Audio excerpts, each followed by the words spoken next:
Assalamualaikum warahmatullahi wabarakatuh. Selamat sore semuanya. Senang kita bertemu kembali ya setelah UTS, dilanjut dengan libur Lebaran, dilanjut lagi dengan libur-libur dan saya absen ya, sehingga mungkin nggak tahu berapa pertemuan ini, 4-5 pertemuan, hampir 1 bulan ya. Jadi untuk kalian ini memang harusnya sudah bertemu minggu kemarin ya, dan harusnya bertemu Senin kemarin, tapi baru kita bertemu hari ini. Ya, saya mohon maaf kalau misalnya harusnya jadwal yang Senin kemarin harus hadir, saya tidak bisa. Tapi Senin minggu yang lalu memang jadwalnya memang masih libur ya, diliburkan dari kampus. Meskipun minggunya mulai masuk ya, cuma dimulai hari Selasa, tapi Senin harus diganti ya. Dan untuk Senin minggu depan saya juga nggak bisa mengajar. Jadi untuk kuliah penggantinya 3 kali berturut-turut di hari Kamis ya. Jadi kita seminggu kuliah 2 kali, hari Senin dan hari Kamis.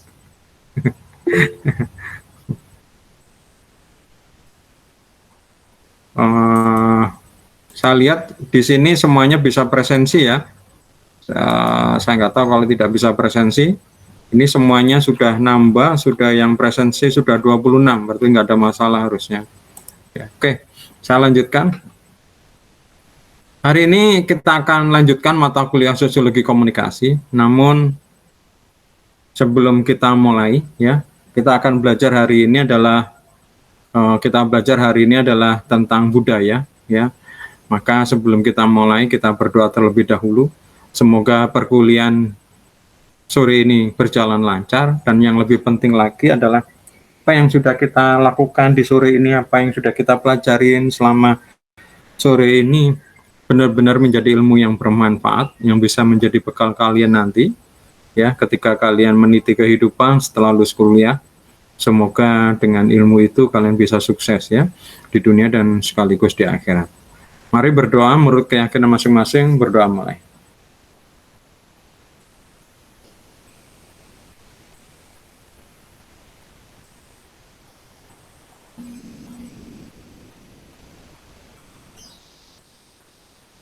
Selesai.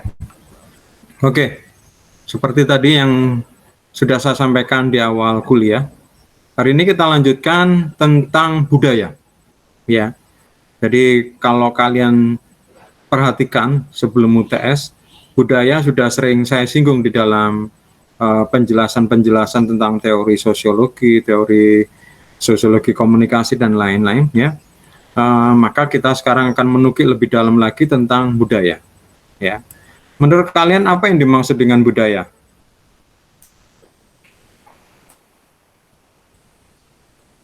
Ada yang mau menjawab? Silakan raise your hand. Mungkin waktu dulu kita sekolah mungkin sudah mengenal konsep budaya, atau mungkin sudah belajar tentang budaya. Ada mata kuliah apa ya waktu dulu SMA ya? Ya, Kemal silakan. Kebiasaan, Pak.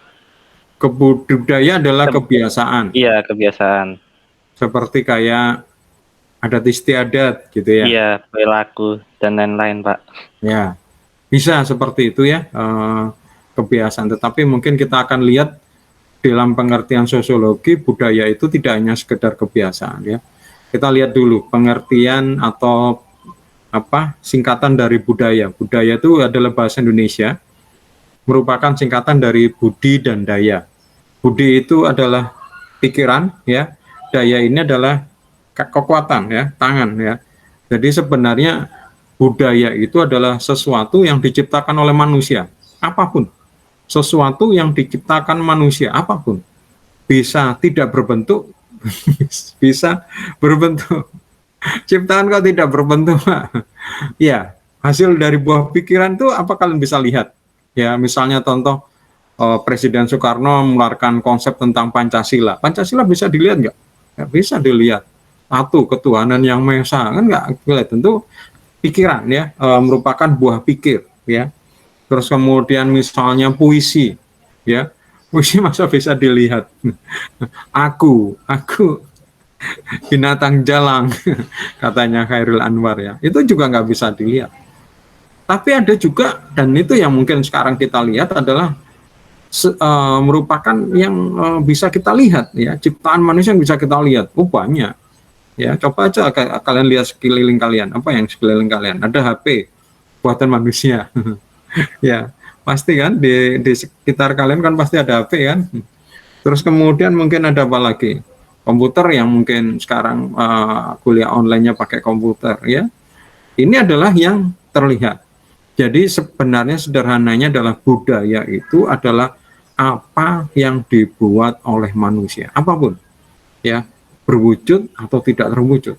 Termasuk tadi yang sudah dikatakan sama Kemal adalah kebiasaan.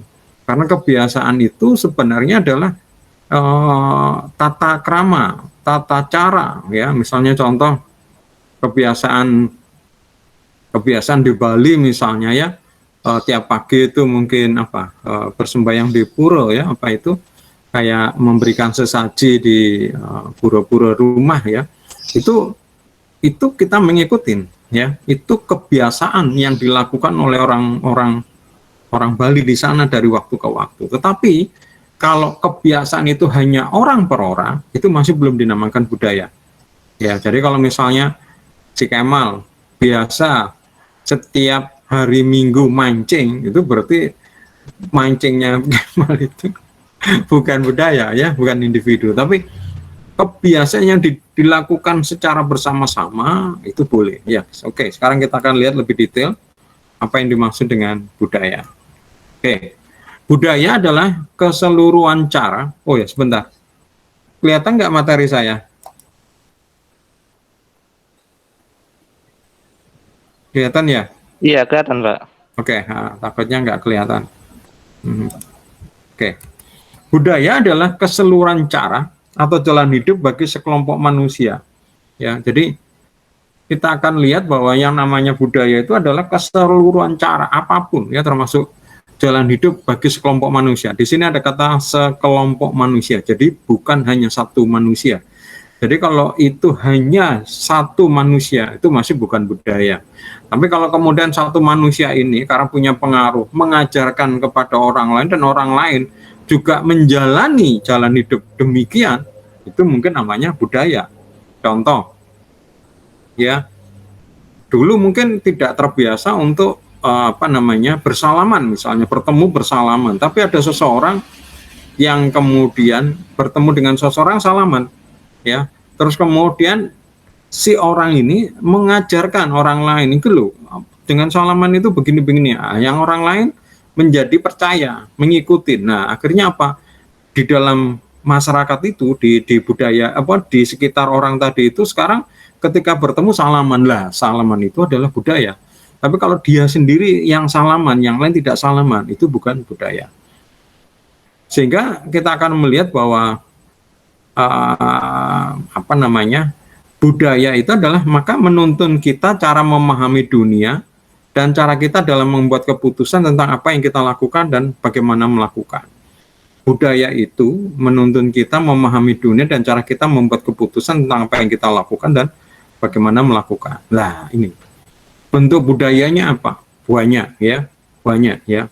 Jadi budaya itu seperti saya bilang adalah hasil karya manusia. Ya, salah satunya apa? Yang tidak terlihat ya. Misalnya bahasa. Bahasa ini budaya. Kok bisa budaya, Pak? Iya, karena itu juga adalah hasil karya dari masyarakat itu, ya.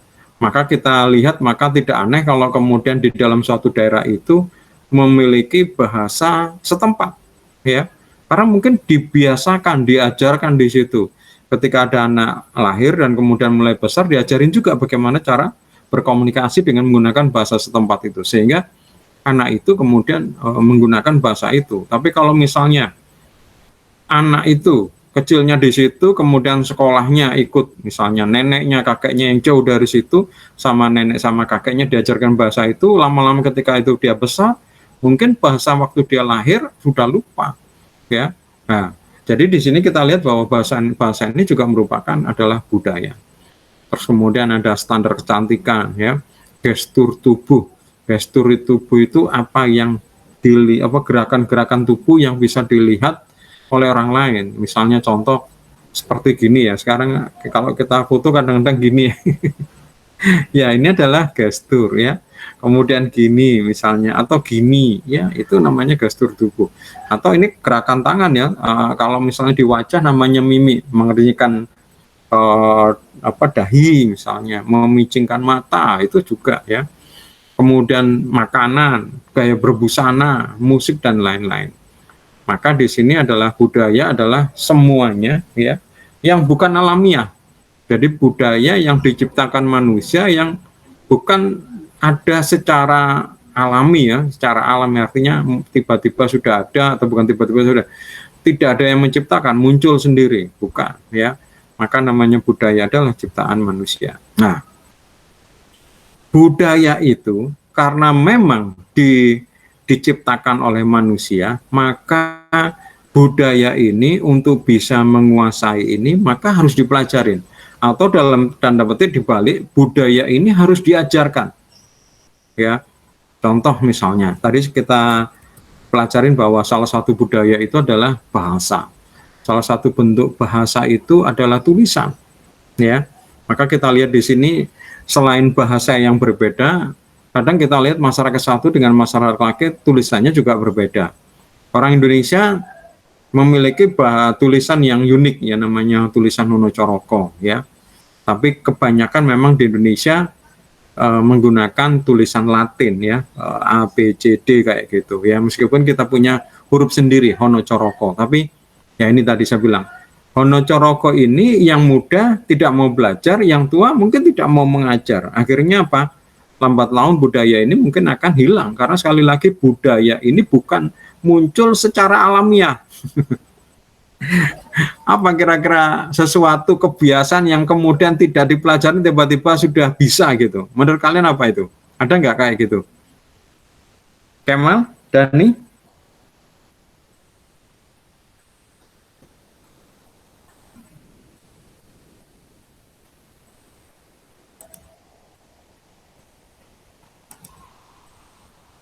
Halo? Ada nggak seperti apa ya, keterampilan ya, kayak kita belajar bahasa Inggris. Belajar bahasa Inggris ya harus belajar gitu. Lupa anak kecil orang Inggris itu kok nggak belajar? Ya dia kan sudah belajar mulai kecil ya, secara tidak langsung ya. Disuruh mamanya bilang mama, ya, kita waktu kecil-kecil kan, papa, maem ya gitu kan. Akhirnya mereka menirukan ya, sama mereka ngomong papa, eat, sing gitu ya, akhirnya tahu ya kan, ABC, twinkle twinkle little star gitu ya, mereka tahu. Lah sekarang adakah sesuatu itu yang orang menguasai tanpa belajar? Ada nggak kayak gitu? Kalau di dalam dunia hewan ada nggak seperti itu? Yang secara alamiah langsung bisa, ada nggak? Tahu nggak? Makan itu bukan ya bisa ya, makan, tapi kalau memasukkan makanan ya, tetapi kalau cara makan itu mungkin budaya ya, tapi kalau makan itu sudah insting ya, sudah insting. Contoh ya, di dalam hewan itu misalnya ikan lahir langsung bisa berenang. Kalian lahir kemudian sama dewasa belum tentu bisa berenang ya kan, bukan alamiah, tapi ikan itu dia lahir langsung bisa berenang itu. Nggak lahir kemudian tenggelam karena belum diajarin pak ikannya pak ya, sama orang tuanya, enggak, itu alamiah. Burung ya, burung burung nggak perlu belajar, nggak perlu diajarin, kursus buka kursus 24 jam harganya ini. Enggak perlu burung ya. Ketika dia mulai besar punya sayap, ya mencolot gitu, tiba-tiba dia sudah bisa terbang. Itu insting ya. Tapi manusia nggak ada. Atau ada sesuatu yang ya tadi seperti dibilang sama Kemal tadi, makan itu mungkin bukan budaya. Karena secara insting sudah bisa. Ya kecuali cara makan ya, cara budaya apa, cara etika makan ya, tata krama makan ya. Misalnya kalau di barat pakai sendok, di Jepang pakai sumpit. Di Indonesia pakai apa, Pak Gita? pakai tangan ya. Sendok garpu, Oh, sendok tangan garpu kan bisa. barat ya, bakal Indonesia muluk ya, pakai tangan terus pakai apa itu, pakai daun gitu ya. Dan ternyata saya lihat di YouTube itu, bagi kita sesuatu yang gampang itu ya, sesuatu makan pakai tangan istilahnya muluk ya. Itu saya lihat kalau di YouTube itu orang-orang barat disuruh makan pakai daun, wih, ngambil makanan pakai tangan ini nggak bisa ini, wah berantakan tuh. Saya lihat sama ibu saya itu sampai tertawa-tawa betapa orang barat itu kesusahan sekali makan dengan menggunakan tangan. Padahal kita jangankan makan dengan tangan lengkap ini, kalau saya malah makan cuma 3 jari loh, cuma 3 jari. Karena menurut Rasul itu makannya itu harus 3 jari ya, pakai tangan tapi 3 jari, bukan 5 jari, 3 jari ya. Itu saya bisa itu ya, bukan kayak gini mulu banyak gini ya, cukup 3 jari ya. Itu orang barat kejajaran. Tapi ya saya mungkin tidak semahir orang Jepang atau orang Cina ketika makan menggunakan supit. Ya, ketika misalnya kita makan masakan Jepang gitu atau masakan Cina ya, ada supitnya, susah sekali ngambil. Terus kemudian misalnya kita makan di restoran, akhirnya Mbak ada sendok. Lah mereka pakai kuah pun juga, makanan yang berkuah pun menggunakan supit. Makan nasi pun juga pakai supit. Itu belajar, oke. Jadi makannya itu mungkin insting, bukan budaya. Tapi cara makan itu mungkin budaya ya. Nah, yang dimaksud dengan budaya ini adalah sesuatu yang harus dipelajari atau sesuatu yang harus diajarkan. Maka budaya ini bisa saja akan muncul dan bisa saja budaya itu akan musnah. Waduh Pak Yusuf, kok demikian? Iya. Kenapa? Karena budaya itu bukan secara insting, bukan secara natur, bukan secara alamiah ya. Seperti burung itu secara alamiah dari waktu ke waktu, generasi apapun, mulai zaman Nabi Adam sampai nanti akhirat, burung ya bisa terbang, nggak perlu. Tapi hono coroko, huruf hono coroko, bila tidak ada yang mempelajari ya, dan tidak ada yang mengajarkan, lama-lama tidak ada yang bisa itu huruf hono coroko. Kalau tidak ada huruf di hono coroko, lama-lama hilang itu huruf hono coroko. Coba saya tanya ke kalian di sini ada yang bisa atau menguasai huruf hono coroko nggak? Huruf Jawi itu, huruf Jawi kuno. Ya, dulu waktu kita SD ada pelajaran bahasa daerah kalau nggak salah ya, bahasa daerah salah satunya adalah belajar huruf Jawa hono coroko. Saya dulu waktu SD bisa. Sekarang lupa. Yang tahu cuma hurufnya hono coroko, doto sewolo, mogo potongo, apa lagi? Ono coroko, podo sowo, lali malah. Itu aja urutannya sudah lupa sekarang. Apalagi mau membuat hurufnya, makan apa, itu sudah lupa. Ono coroko itu kayak apa sudah lupa. Nah ini kalau generasi sekarang tidak mau belajar, generasi tua tidak mau mengajar, lama-lama ini hilang. Karena budaya itu harus diwariskan, harus diturunkan dari generasi ke generasi. Bukan sesuatu yang alamiah, sesuatu yang genetik, yang seperti saya bilang tadi, ikan lahir sudah bisa langsung renang. Wah, saya kok gak bisa langsung renang ya? Ya kamu manusia ya, bukan genetik ikan. Jadi kalau bisa renang ya harus belajar kursus ya. Pak, saya nggak bisa terbang, jangankan yang kalian ya manusia memang tidak diciptakan untuk terbang. Kalau renang mungkin masih bisa belajar ya.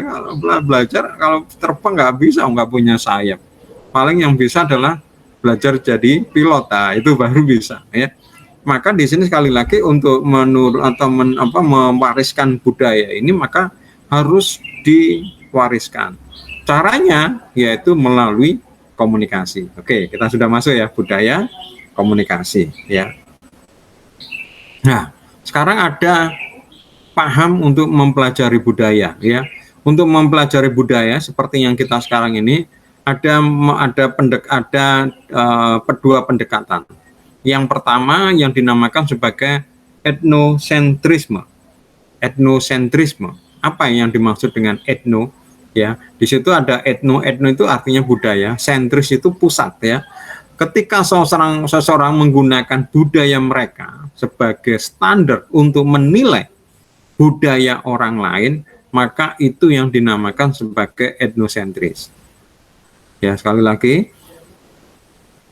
belajar budaya, ya, belajar budaya seperti yang kita pelajari seperti ada dua pendekatan. Yang pertama menggunakan pendekatan etnosentris. Etnosentris ini menilai, ya, menilai budaya orang lain, ya, atau mempelajari budaya yang lain membandingkan dengan budayanya sendiri. Ya, apa itu Pak misalnya?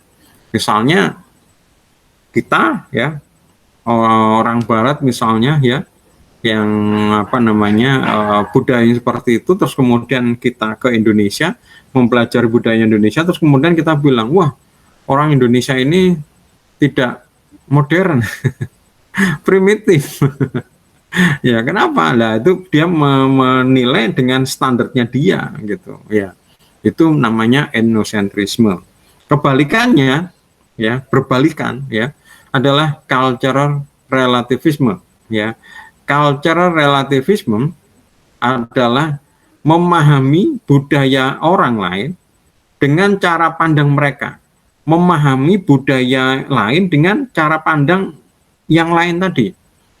Maka di sini tidak menilai atau membandingkan dengan standar kita. Ya, contoh ya tadi saya bilang, kalau kemudian saya orang Amerika datang ke Indonesia, terus kemudian saya lihat, wah Indonesia ini ketinggalan. Kenapa ketinggalan?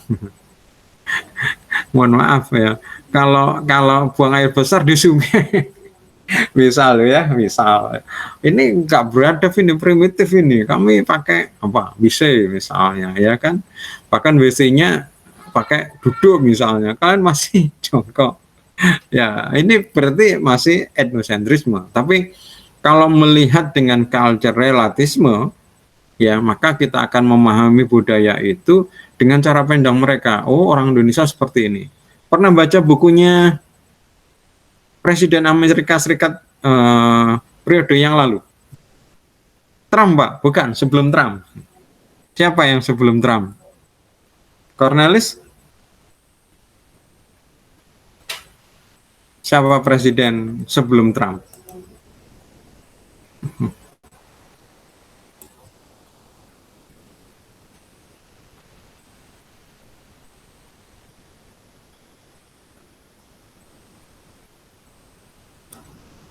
Loh, gak ada yang ingat.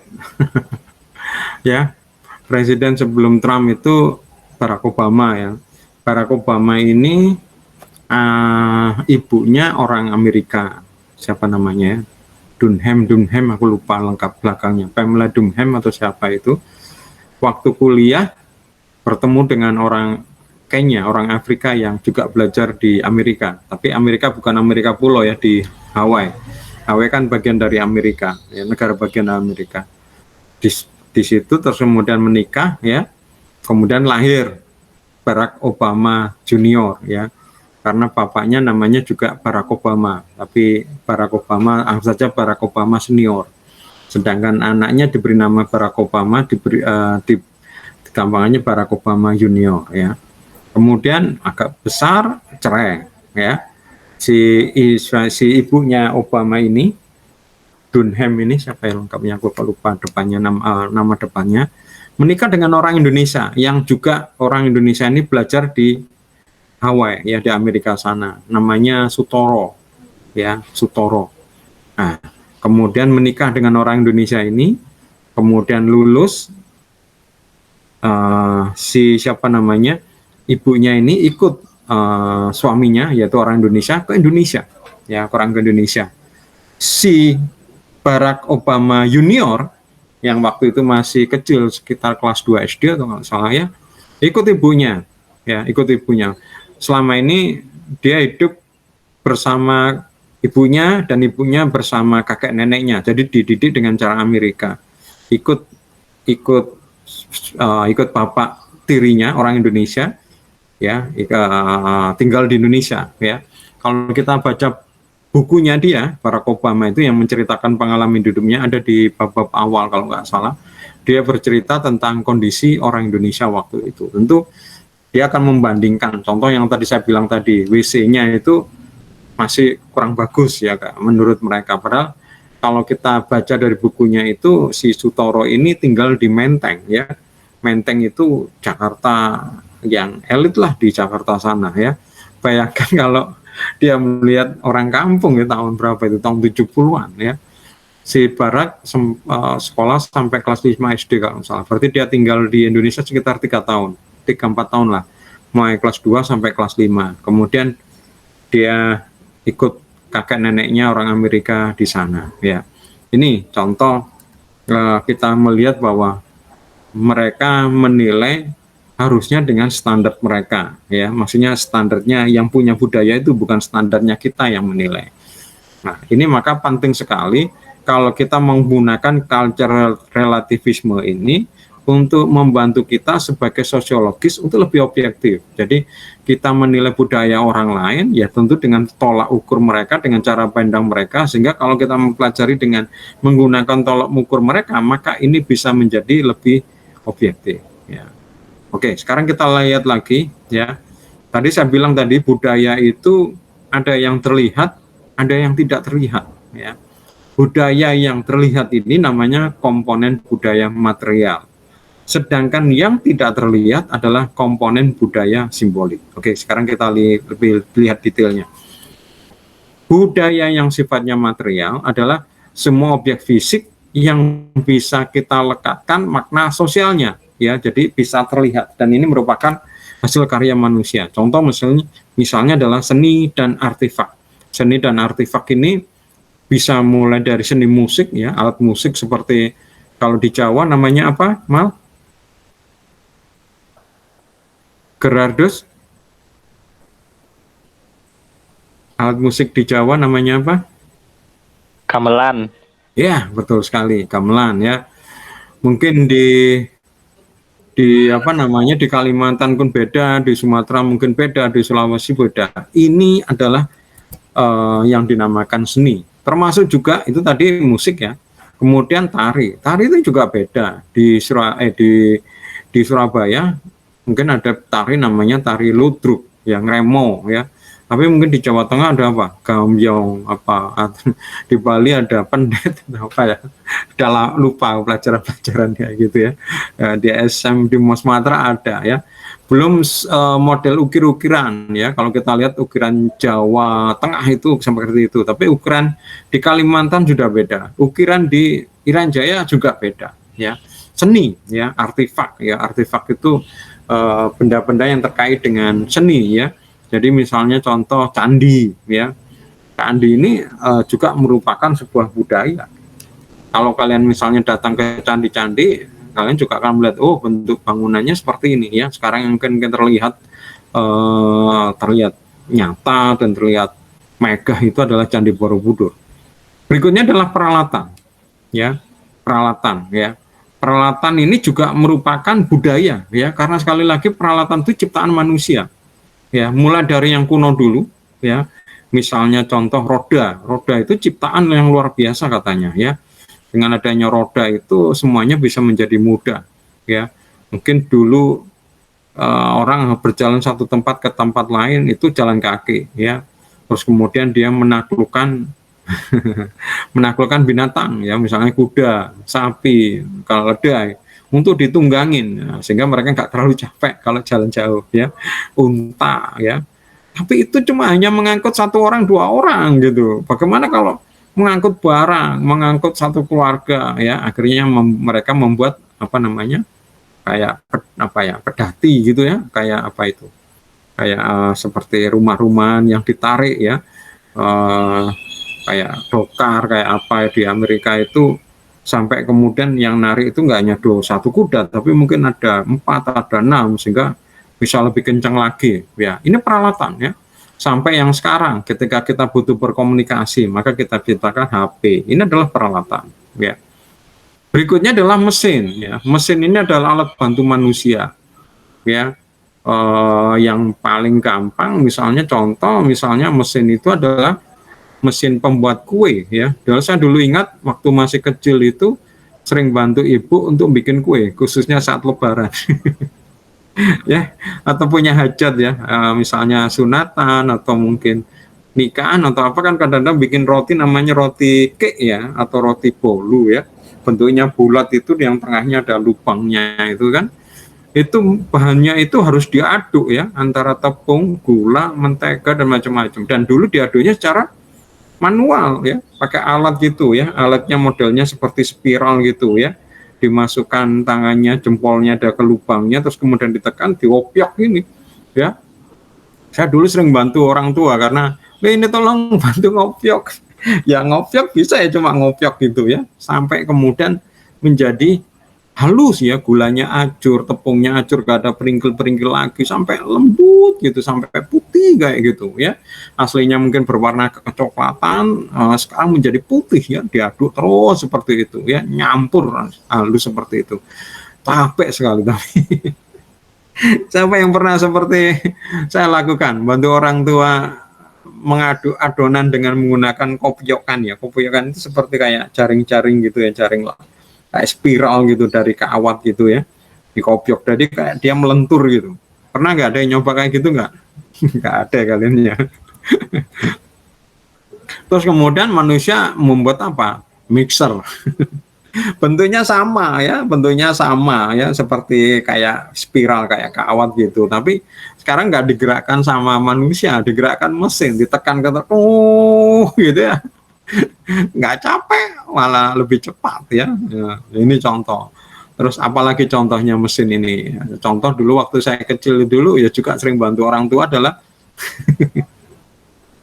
memarut kelapa.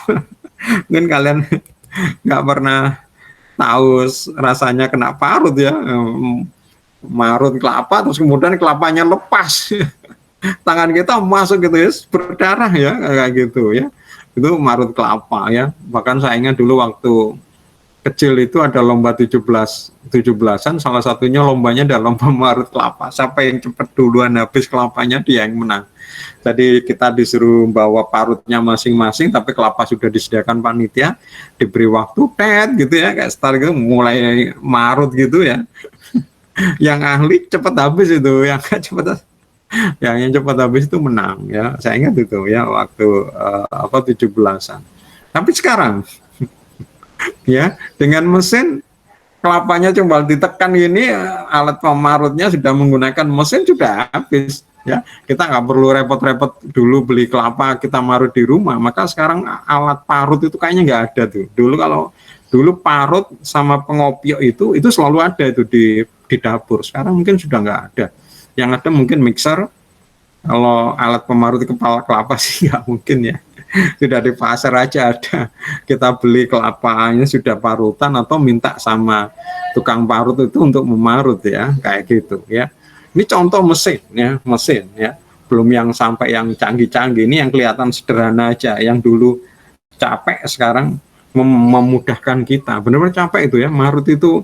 Kalau acara keluarga itu misalnya ada apa, harus kelapanya nggak hanya satu, buahnya itu capek. Sekarang enak bilang sama tukang parut, parutnya sudah tidak masakan itu ya. Kemudian apalagi senjata. Loh, Pak Yusuf, senjata kok budaya? Iya, kan saya bilang tadi budaya adalah ciptaan manusia ya. Senjata apa bukan ciptaan manusia? Lah, punya manusia. Loh, kok bisa Pak Yusuf? Oke, kita ambil contoh aja. Senjata tajam, pisau. Ya, senjata tajam untuk perang yang menggunakan istilahnya untuk apa ya, menusukkan gitu ya, pisau ya, seperti itu. Kita akan lihat ternyata tiap-tiap budaya, tiap-tiap masyarakat ini ternyata memiliki senjata masing-masing. Contoh misalnya di Jawa, senjatanya mereka namanya keris ya, bentuknya berlenggok-lenggok gitu ya, makin ke atas makin kecil ya, makin ke bawah makin mengembang ya. Ada pegangannya, di bawahnya pegangan mungkin ada tulisan-tulisan gitu ya, ada seninya ya. Tapi di Aceh bentuknya beda lagi. Apa namanya senjata di Aceh? Ainun, senjata tajamnya orang Aceh namanya apa? Kenapa nggak dengar aku? Senjata orang Aceh. Nah, Wah, kurang kurang tahu, Pak. masa nggak tahu?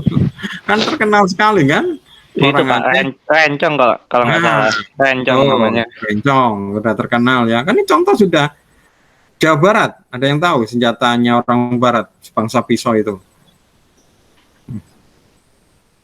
Kujang ya. Kalau Kalimantan, Mandau ya. Mandau. Sulawesi, badik ya kan. Belum di luar negeri ya, kayak misalnya Nepal ya. Nepal ini senjata namanya kakri ya, yang digunakan untuk tentaranya Inggris itu, tentara Gurkha yang dari Nepal itu. Senjatanya agak unik sekali. Ini cuma pisau aja bisa berbeda-beda ya bentuknya. Belum dari pedang itu ya, pedang itu agak panjang, pisau sampai agak panjang. Itu beda lagi ya, ada yang lurus, dua sisi sama-sama tajam, ada yang bentuknya melengkung, hanya salah satu sisi yang tajam, yang lainnya nggak tajam kayak gitu. Ini adalah senjata ya, senjata adalah ini kita bandingkan sesuatu yang sama ya, senjata tajam, belum sembarang senjata. Misalnya contoh di Kalimantan mereka punya senjata namanya sumpit ya. Mungkin kalian sejak kecil pernah mainan seperti itu ya. Jadi kayak paralon gitu, kayak pipa ya, yang lubangnya kecil tapi lurus ya. Terus kemudian kita masukkan, kalau dulu waktu kayak saya mainan, waktu kita kecil ya, saya masukkan itu kacang hijau. Kacang hijau saya masukkan, terus saya sebul gitu. Kena orang ya sakit itu. Itu kita kadang kerang-kerang main-main perang-perangan gitu ya. Kita punya senjata, biji kacang hijau kita masukkan di kantong, kita masukkan diikat pinggangkan gitu ya, terus kita perang-perangan. Kamu grup ini gitu, wah sebul-sebulan fufu gitu. Sekarang mungkin nggak ada karena mainannya adalah HP ya. Nah, itu di Kalimantan sampai sekarang masih ada senjata itu namanya sumpit, cuma dia bukan pakai kacang hijau, dia pakai kayak paku gitu ya, paku, terus di belakangnya diberi kayak bulu-bulu, sehingga ketika ditiup gitu ya, disebul ya bahasa Jawanya ya, disebul gitu, dia gerakannya bisa lurus ya.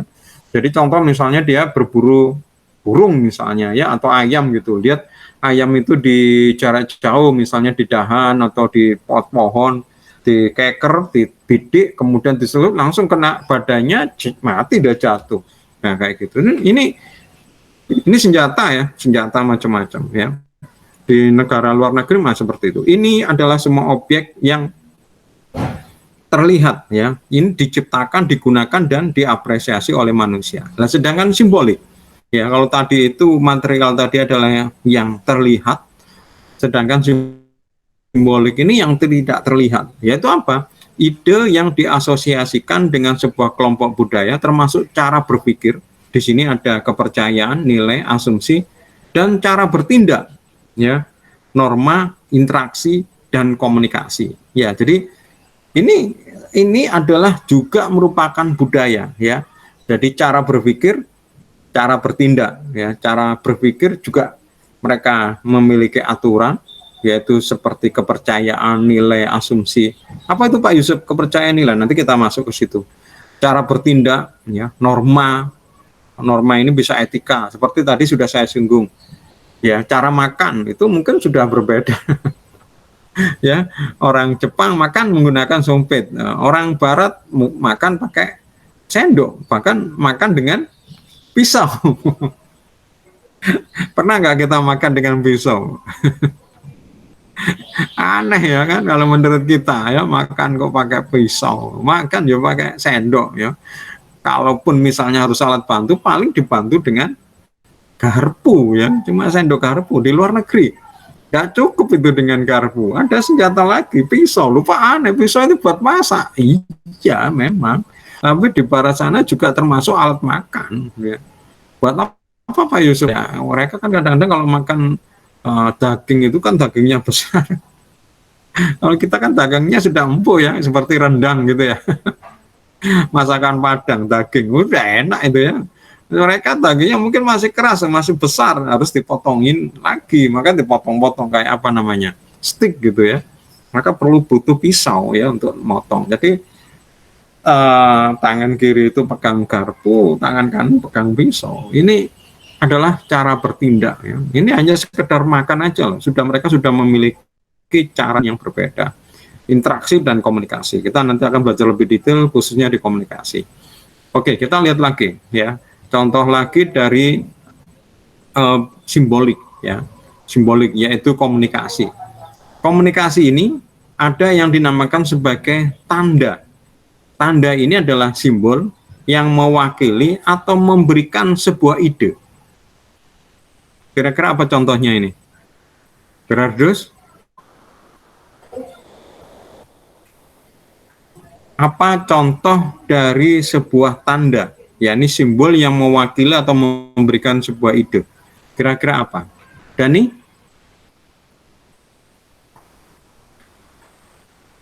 Kira-kira apa contoh dari tanda itu?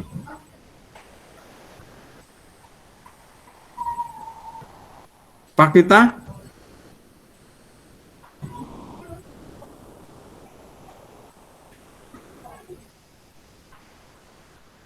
Gak ada yang jawab. Udah jelas ya, tanda adalah simbol yang mewakili atau memberikan sebuah ide. Simbol itu bisa yang kita bikin ya dengan tangan. Misalnya begini, ya ini simbol ya. Apa artinya kalau gini?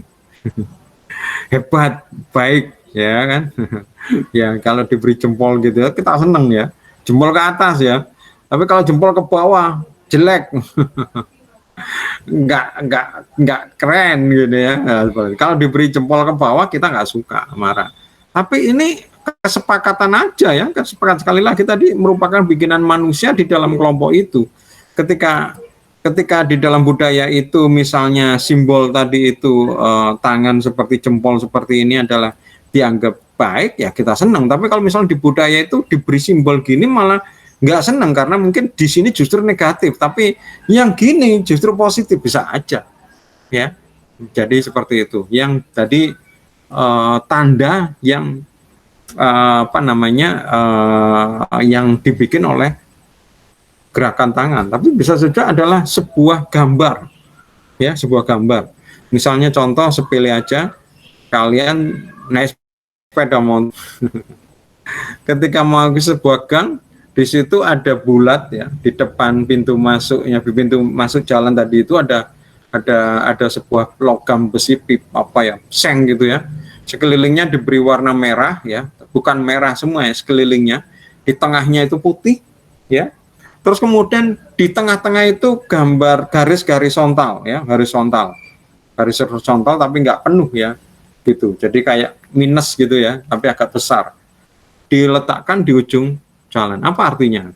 Kalian dilarang masuk. Itu simbol itu ya, mewakili sebuah ide. Artinya sebuah ide itu gambaran gitu ya. Jadi kalau kita melihat itu jangan maksa. Kalau kalian maksa bisa saja kalian kena tilang ya, karena itu melanggar ya. Itu simbol dan semua orang pasti tahu. Pak Yusuf saya nggak tahu lah. Kamu dianggap tahu kalau kamu sudah punya SIM, karena untuk bisa punya SIM itu kalian harus memahami aturan lalu lintas. Salah satu aturan lintas itu adalah simbol tadi, tanda tadi. Apalagi kira-kira tanda di dalam budaya manusia? Ya, emoticon itu juga ya, tapi emoticon tadi itu ya. Ada lagi nggak? Tadi sudah saya singgung sebenarnya. Tulisan. Ya. Tanda itu adalah salah satunya tulisan. Kenapa huruf seperti apa? Dua bundar ditempel, dua telur ditempel. Itu kok jadi maksudnya 8. Itu kesepakatan kita ya. Ya, dulu kesepakat, setelah itu ya diajarkan. Ini ya angka kayak 2 telur ini digabungkan jadi 1 ya, jadi itu namanya 8 atau muter gitu ya, itu namanya 8. Tapi ini garis saja, ini 1, ini sudah kesepakatan. Terus kemudian seperti segitiga ya, tapi di tengah-tengahnya ada garis lagi, itu A misalnya ya. Kemudian kalau B itu dulu waktu saya SD kalau ambilnya ke kanan Kalau D ambilnya ke kiri. Ini juga menjadi sebuah budaya setempat. Kenapa? Tadi saya bilang tadi Jawa, mereka tidak menggunakan huruf Latin, ya, itu huruf Latin. Kemudian kita ke negara tetangga misalnya, nggak usah jauh-jauh, misalnya ke Thailand misalnya, ya, dia kita bingung, ya, kita jalan-jalan semua tulisannya kayak huruf Ono Coroko, tapi Ono Corokonya lebih angel, rumit, pelungker-pelungker ini, oh boy gitu ya. Belum sampai kita jauh lagi ke Korea, ya, ke Jepang, ke Cina. Ini simbolnya sudah berbeda lagi, tandanya itu huruf itu. Ya, negara lagi yang lain misalnya India, ya. India aja saya baru tahu ternyata India ini juga memiliki, kalau Indonesia memang memiliki beberapa bahasa, betul banyak ya. Indonesia termasuk negara yang terbanyak yang memiliki bahasa. Tapi Indonesia saya lihat tidak memiliki tulisan, ya. Sehingga saya Indonesia yang memiliki tulisan itu tadi adalah tadi itu Hono Coroko, ya. Yang lainnya nggak tahu ada nggak tulisan yang setempat itu. Ada nggak selain Hono Coroko? Sehingga saya nggak ada. Tapi di India ada bahasa, ya, ada bahasa, tapi juga ada tulisan yang berbeda juga. Contoh ada tulisan Hindi, bahasa Hindi, tulisannya Hindi. Kemudian ada bahasa Malayalam itu tulisannya juga Malayalam, beda, ya. Memang agak mirip, ternyata saya perhatikan berbeda, ya. Kalau Hindi itu seperti ada garis, ya, tulisannya gantung, ya, nggak tulisannya gantung, seperti kayak Ono Coroko memang, ya.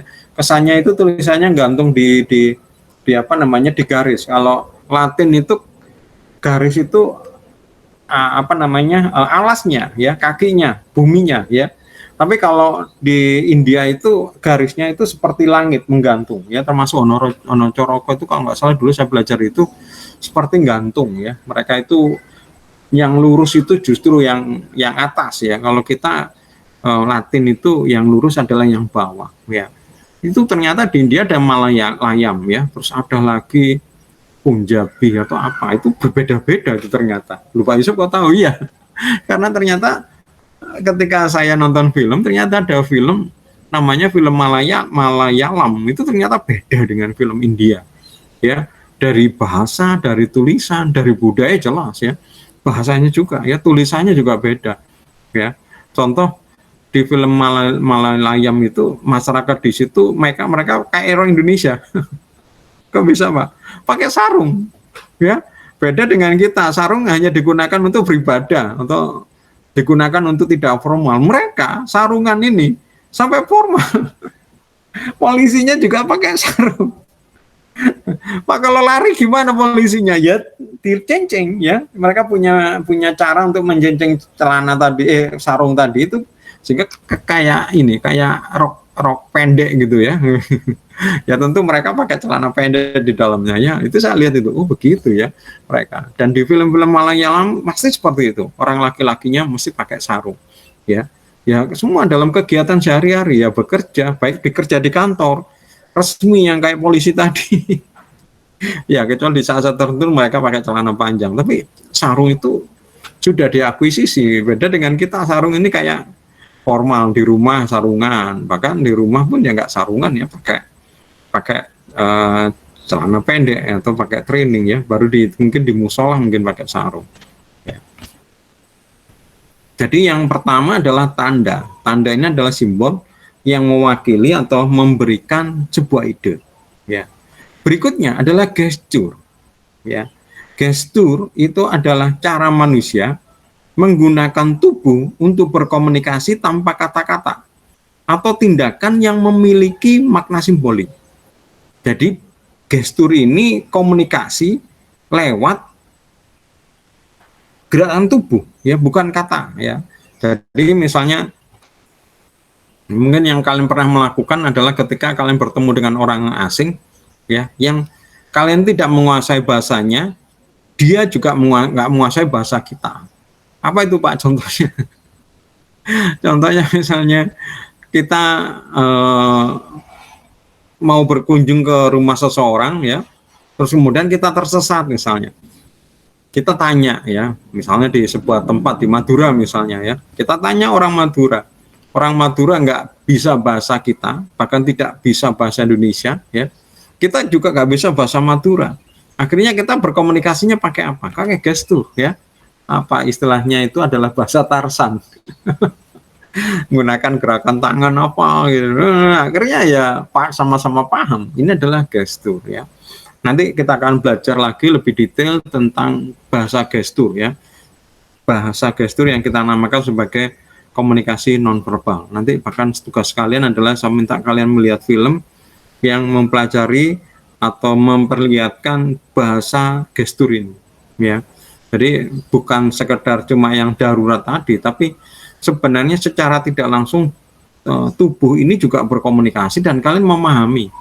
Ya, contoh misalnya ketika kalian ngomong dengan seseorang itu kelihatan seperti mengernyitkan itu seperti berkerut ya di dahinya. Berarti kalian nggak usah diajarin gitu, langsung kalian melihat, oh dia nggak paham, ya nggak usah diajarin, nggak paham ya. Kalian akan menjelaskan lagi mungkin dengan kalimat lain, dengan pendekatan lain, atau diulang lagi dengan pelan-pelan. Ya, itu contoh. Atau ketika misalnya kita melakukan sesuatu ya, terus kemudian teman kita itu memperlihatkan wajah seperti kayak cemberut, kita tahu bahwa dia tidak berkenan dengan apa yang kita lakukan, dia tidak suka dengan apa yang kita lakukan. Wih, akhirnya mungkin kita menghentikan tanpa dia berkomunikasi, kita tahu bahwa dia menunjukkan ketidaksenangan dan kita misalnya manut. Ini contoh ya, nanti kita akan belajar lebih detail karena gestur tubuh ini adalah katanya bahasa yang paling jujur ya, termasuk mata. Kita nanti akan bisa melihat ya. Kalau bahasa secara ucapan ya, secara lisan ya, apakah Anda pernah mencuri? Tidak gitu ya. Bahasanya jelas, mantap, tidak gitu. Kalau kita melihat dari omongannya ya dia tidak. Tapi coba kita lihat matanya.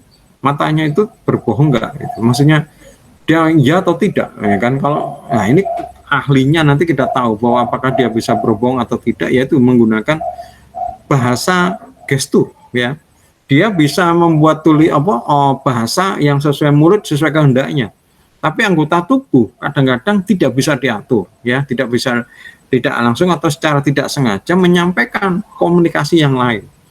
Ya, contoh ya, saya sama teman ya jalan-jalan gitu. Terus kemudian sudah ke sana kemari, terus kemudian saya tanya sama teman saya, gimana? Capek nggak? Mau makan dah gitu. Gitu. Saya lihat dia seperti berkeringat ya, kelihatan. Ini sebenarnya kita sudah melihat jujur dia. Meskipun dia ngomong, oh enggak, aku nggak capek kok gitu. Ayo makan, enggak, aku kenyang kok gitu. Tapi kelihatan wajahnya. Nah, jadi omongan ini mungkin bisa kita kendalikan, yaitu tadi dia berkotong udah nggak capek, ngomong juga nggak lapar, tapi mimik tubuhnya, gesturnya tidak bisa menipu. Maka kemudian ayo udah makan aja gitu. Enggak, dia mungkin aja menolak, nggak mau makan karena mungkin takut harus bayar karena tidak disampaikan di situ tak traktir gitu ya. Dia kalau makan ya, waduh nggak punya duit ini, aku nggak lapar kok, aku nggak kenyang, aku masih kenyang kok, aku oke aja gitu. Tapi kalau kemudian udah nggak usah bingung, tak bayarin gitu, kalau dia masih menolak, ya wis oke lah, temenin aku gitu. Nah baru nanti kamu coba aja pesan apa gitu. Nah kalau kamu udah dia bilangin misalnya udah tak bayarin gitu, mungkin dia baru ya. Jadi kita yang harus paham tentang bahasa gestur itu. Kemudian berikutnya ini ya, bahasa. Ya. Bahasa adalah sistem komunikasi yang menggunakan vokal atau suara, gestur atau tertulis, merupakan dasar budaya simbolik dan teknik primer untuk berkomunikasi dengan orang lain. Ya. Jadi kalau kita lihat sekali lagi, bahasa ini adalah sistem komunikasi. Sebenarnya kita balik lagi, apa tujuan bahasa? Apa manfaat atau tujuan bahasa ketika diciptakan? Ada yang tahu? Sudah saya sebut tadi, Ainun Najib, Ya, Pak. apa tujuan bahasa diciptakan?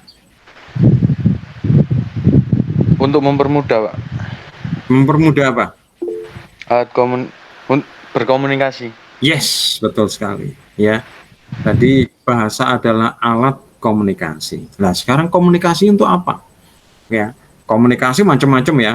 Seperti kita belajar di mata kuliah proses komunikasi. Tapi di dalam sosiologi komunikasi ini, salah satu tugas komunikasi adalah sebagai pewaris ya budaya, sebagai alat untuk menurunkan budaya dari satu generasi ke generasi berikutnya. Itu namanya komunikasi, yaitu menggunakan bahasa.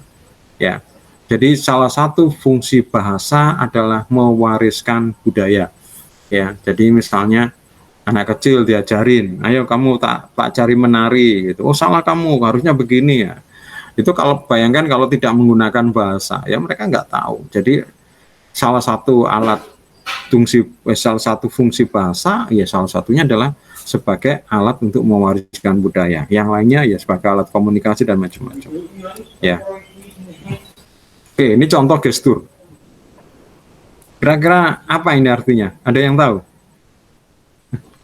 Kira-kira apa artinya? Yang kiri atas kan ada ada enam gambar ya. Tiga yang paling atas, yang sebelah kiri apa itu maksudnya? Apa itu kira-kira artinya?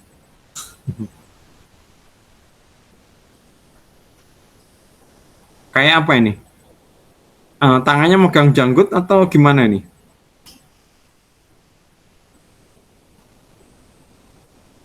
Ada yang tahu? Apa kira-kira ini? Artinya ini.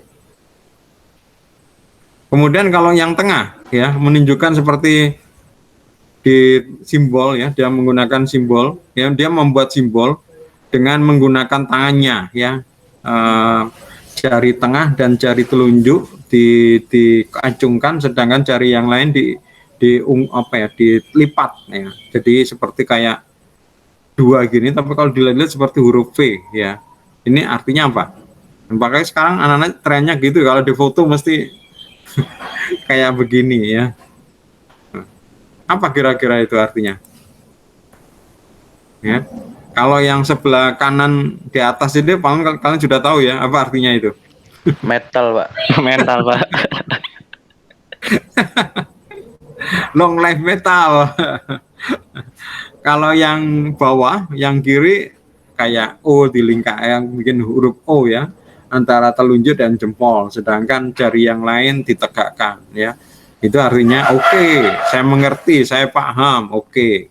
Nah ini yang kalau yang tengah bawah, tak acur jari telunjuk ya, jempol diacungkan, sedangkan lainnya diingkupkan ya.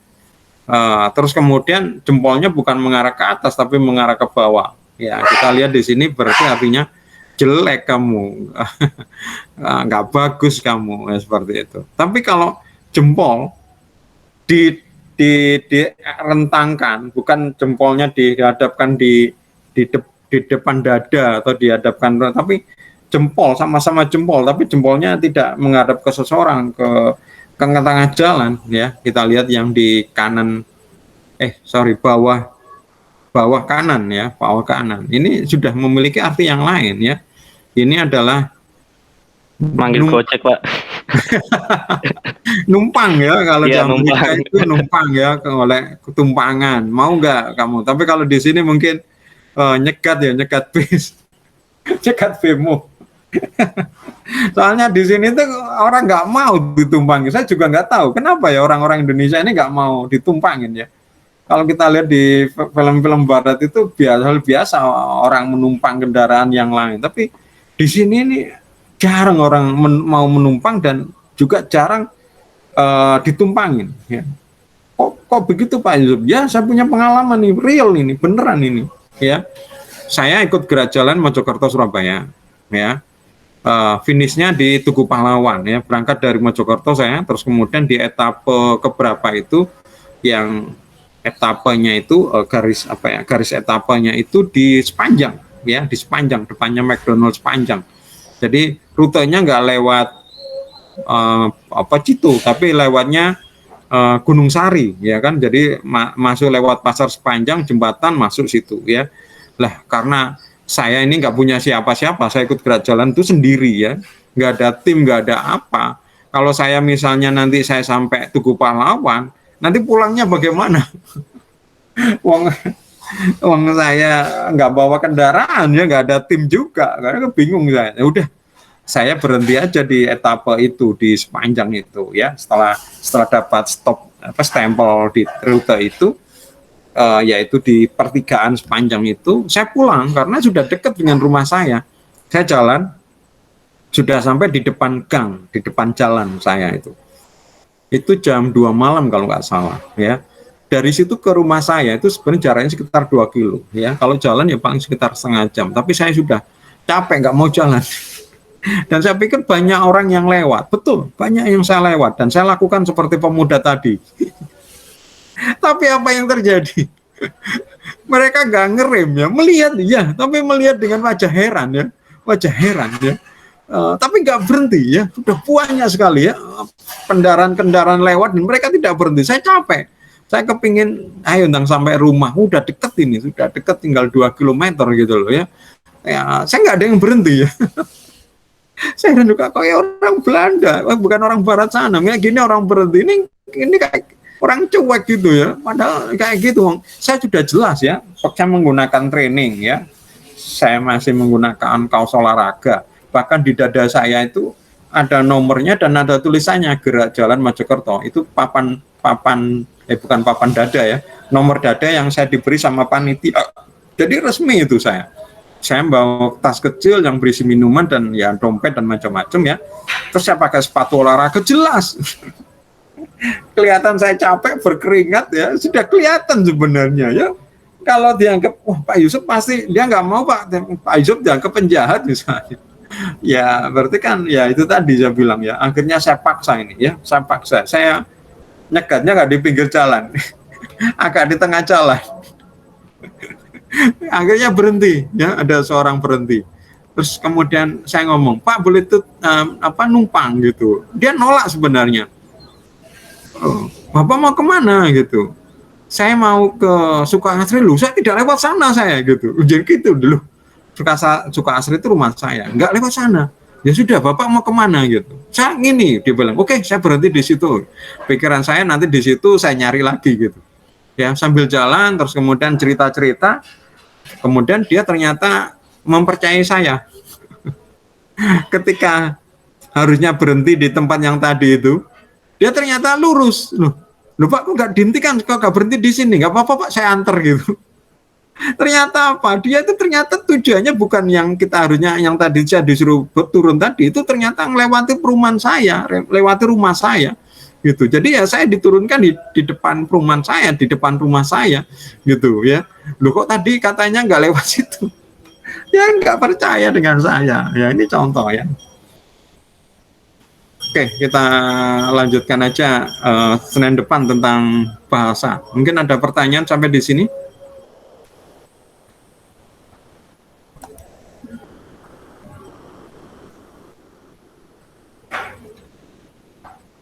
Ada pertanyaan sampai di sini? Kalau nggak ada, kita akhirin perkuliahan petang ini ya. Ada tugas Pak? Nggak ada ya. Setelah ini nanti akan saya berikan tugas, yaitu tentang komunikasi nonverbal ya. Setelah ini ya, kita akan bertemu hari Kamis lagi ya, karena Senin minggu depan saya tetap nggak bisa mengajar ya. Jadi nanti saya nggak bisa mengajar sampai 3 kali ya. Ini adalah yang pengganti yang harusnya Senin 2 minggu yang lalu, bukan minggu ini, minggu kemarin. Dan Senin yang depan saya nggak bisa. Jadi kita ketemu lagi hari Kamis ya. Oke, mungkin ada yang mau ditanyakan? Kalau nggak ada, kita akhirin perkuliahan petang ini. Saya mohon maaf kalau mungkin ada kata dan tindakan yang tidak berkenan. Semoga bermanfaat. Selamat sore. Assalamualaikum warahmatullahi wabarakatuh. Waalaikumsalam warahmatullahi wabarakatuh.